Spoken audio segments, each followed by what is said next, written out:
Hello everyone. இன்னைக்கு வாலி அப்படிங்கிற ஒரு வார்த்தை பற்றி கதை சொல்ல போகிறேன். பொதுவாகவே வனத்தில் வாழ்கிற வாத்துக்களை வைல்ட் டக்ஸ் அப்படின்னும், பண்ணையில் வளர்த்தப்படுகிற வாத்துக்களை டேம் டக்ஸ் அப்படின்னு சொல்லுவாங்க. இந்த வனவாத்துக்கள் குளிர்காலத்தோடைய தொடக்கத்தில் வடக்கிலிருந்து தெற்கு நோக்கி போவதுண்டு. அது வி ஷேப்பில் அணிவகுத்து போகிறத பார்க்கவே நமக்கு கண்ணுக்கு கண்கொள்ளா காட்சியாக அழகாக இருக்கும்ல. இந்த வாத்துக்களில் ஒரு வாத்து தான் வாலி. இது ஒரு சேட்டை பிடிச்ச வாத்து. சும்மா நம்ம ஏதாவது வித்தியாசமாக செய்யணும்னு சொல்லி சேட்டை பண்ணிகிட்டே இருக்கும் இந்த வாலி வாத்து. ஒரு நாள் குளிர்கால தொடக்கம். அது எல்லா வாத்தும் சேர்ந்து வடக்குலேருந்து தெற்கு நோக்கி போகணும். ஒரு லாங் ட்ராவலுக்கு ரெடி ஆகிட்டு இருந்துச்சு. அப்படி போகிற வழியில் இந்த வாலி வாத்து அங்கும் இங்கும் வேடிக்கை பார்த்துட்டே போச்சு. அப்போ அதனோட கண்களில் பூமியில் களஞ்சிய பண்ணைகளில் கூட்டம் கூட்டமாக குவாக் குவாக்குன்னு மகிழ்ச்சியாக ஒலி எழுப்பி கொண்டே ஒரு வாத்து கூட்டம் நடந்து போயிட்டு இருந்துச்சு.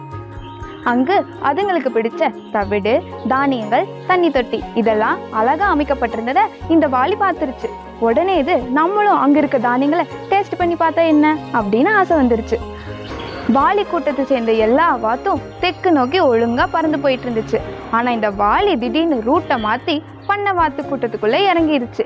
இந்த வாலி மனசுக்குள்ள நினைச்சிருச்சு, நம்மளோட கூட்டத்தை சேர்ந்தவங்க வடக்குல இருந்து திரும்பி வரும்போது நம்ம அவங்க கூட சேர்ந்துக்கலாம், அது வரைக்கும் இங்க இருக்கிற தானியங்கள் எல்லாம் நல்ல ஆசையா சாப்பிடலாம் அப்படின்னு மனசுக்குள்ள நினைச்சிருச்சு. அது நினைச்ச மாதிரியே அங்க இருக்கிற தானியங்கள் எல்லாம் நல்லா சாப்பிட்டு ஜாலியா இருந்துச்சு. அங்க இருக்க தண்ணி தொட்டியில நல்லா விளையாடி குதியாட்டம் போட்டிருந்துச்சு இந்த வாலி.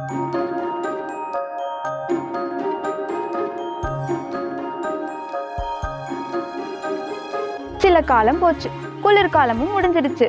இப்போ வாலியின் கூட்டம் எல்லாமே வடக்கு நோக்கி திரும்புற காலம். அது வாலியும் வானத்தை உத்து பார்த்துட்டே இருந்துச்சு. தன் கூட்டத்தை சேர்ந்த வாத்துகள்லாம் வானத்துல பறந்து வருதா அப்படின்னு.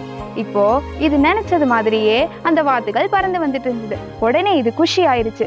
என்னதான் இருந்தாலும் நம்ம கூட்டத்தோட அழகே தனிதான். இங்க இந்த வாத்துகளோட அழுக்கு நம்மளை நிறைஞ்சு நம்மள உடம்பே ரொம்ப அழுக்காகி போச்சு. நம்ம இனி நம்ம கூட்டத்தோட சேர்ந்து பறந்து போயிடலாம் அப்படின்னு மனசுக்குள்ள நினைச்சிட்டே பறக்க ட்ரை பண்ணுச்சு. ஐயோ பாவம், அதனால பறக்க முடியாம தடான்னு களஞ்சிய பண்ணையில விழுந்துருச்சு. காரணம், அங்கிருந்த தானியங்கள் எல்லாம் நல்லா சாப்பிட்டு அதனுடைய உடல் ரொம்ப கனத்து போச்சு. பல மாசம் பறக்கிற பழக்கமும் இல்லாதனால ரெக்கைகளும் பலம் இழந்து போச்சு. இந்த வாலி எவ்வளவோ பறக்க ட்ரை பண்ணியும் அதனால முடியல. அதுக்குள்ள இந்த வாலி கூட்டத்தை சேர்ந்த வாத்துக்கள் தான் போக வேண்டிய திசையை நோக்கி பறந்து போச்சு. இப்போ இந்த வாலி இந்த சேரும் சகதியுமான இந்த பண்ணைக்குள்ளேயே தன்னுடைய வாழ்க்கையை தொடர வேண்டியதா போச்சு. இருந்தாலும் நிச்சயமா தன் கூட்டத்தை சேர்ந்தவங்க மறுபடியும் தெற்கு நோக்கி வருவாங்க, அப்போ அவங்க கூட சேர்ந்துக்கலாம் அப்படின்னு தனக்கு தானே ஆறுதல் சொல்லிக்கிச்சு இந்த வாலி. வாலி நினைச்சது போலவே சில மாதங்களுக்கு பிறகு வாலி வாத்து கூட்டத்தை சேர்ந்த வாத்துகள் தெற்கு நோக்கி பறந்து போறதை பார்த்து வாலி ரொம்ப சந்தோஷமாயிருச்சு. இந்த டைம் எப்படியாவது நம்ம இவங்க கூட சேர்ந்து பறந்து போயிடலாம்னு நினைச்சது. ஆனாலும் அதனால பறக்க முடியல. இப்ப வாலியோட உடல் அமைப்பே மாறி போச்சு. அதனால வாலி மனசுக்குள்ள நினைச்சுக்கிச்சு, நம்ம வனவாத்து கூட்டத்து கூட சேர்ந்து இனிமேல் நம்மளால பறக்கவே முடியாது அப்படின்னு வாலிக்கே புரிஞ்சிருச்சு. குளிர்காலமும் கோடைக்காலமும் மாறி மாறி வந்துச்சு. தன்னுடைய வாத்து கூட்டம் தெற்கு நோக்கி போறதையும் வடக்கு நோக்கி திரும்புறதையும் வாலியினால பார்க்கதான் முடிஞ்சதே தவிர அதனால பறக்க முடியல. இதை நினைச்சு ஏங்கி கனத்த இருதயமும் கனத்த உடல் அமைப்பையும் வாலி பெற்றுச்சு.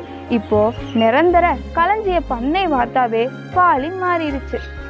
ஏசப்பாவை ஃபாலோ பண்ற நாமும் சில நேரங்கள்ல வேண்டாத காட்சிகளை பார்த்து அதனால ஈர்க்கப்பட்டு ரூட்டு மாறி போயிடுறோம் இல்லையா?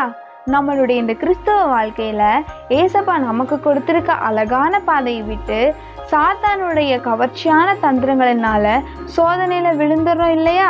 இந்த வாலி வார்த்தை போலவே மறுபடியும் பழைய கூட்டத்தோடு சேர்ந்து பறக்க முடியலையேன்னு வேதனையோடு இருக்கீங்களா? கவலையே வேண்டாம். வாலி வாத்துக்கு தான் உதவி செய்ய யாருமே இல்லை. ஆனா நமக்கு உதவி செய்ய ஏசப்பா காத்து கொண்டிருக்கிறார். அவருடைய கரம் நமக்கு இறங்கி நம்மளை தூக்கி நாம இருந்த இடத்திலேயே நிறுத்த அவர் வல்லவராக இருக்கிறார். இப்பவே உங்க தவறுக்காக மன்னிப்பு கேளுங்க. அவருடைய பாதத்துல உங்களை அர்ப்பணிங்க. பழைய நிலைமைக்கு தூக்கி நிறுத்துங்கப்பான்னு சொல்லி கேளுங்க. நீங்க தூக்கி நிறுத்தப்படுவீங்க. வானத்துல பறக்கிற வனவாத்து போலவே பரலோக தேவனோடு நீங்களும் மறுபடியும் நடக்க ஆரம்பிப்பீங்க. God bless you.